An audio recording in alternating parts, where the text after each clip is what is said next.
आई प्रणाम। रउआ लोग के बीच में एगो छोट बात हम लेके आवल बानी और बगीचा फूल के देखी। कहल बा कि मनुष्य ऐसा उठे जैसे बागन के फूल, मनुष्य ऐसा उठे जैसे बागन के फूल, ऐसा न बढ़े जैसे पेड़ खजूर, ऐसा न बढ़े जैसे पेड़ खजूर। धन रूपी बाग में देख कर खिलो मत, धन रूपी बाग में देख कर खिलो मत, भौरा जैसा डाल डाल पर कूदो मत, भौरा जैसा डाल डाल पर कूदो मत।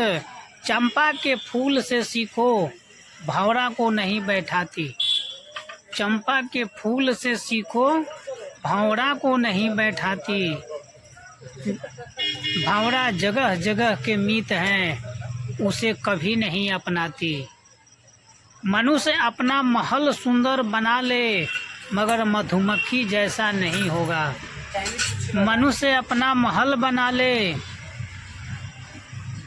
मधुमक्खी जैसा नहीं होगा। अपना महल में तू खटास को रखता है, मधुमक्खी मिठास को ही रखती है।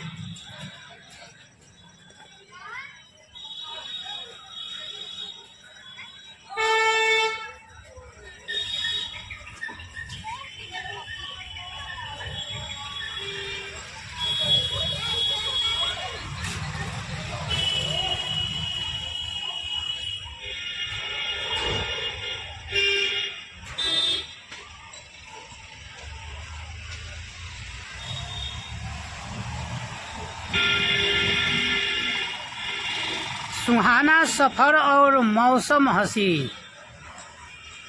कितना सुंदर बगीचा बा, सजावे वाला कितना सजैले बा, बनावे वाला कितना बेहतरीन बनैले बा। ये संसार के माया में फूल के बगीचा के समान बा। सुबह फुलाई और शाम में मुरझा जाए, हुए आज के समय बा।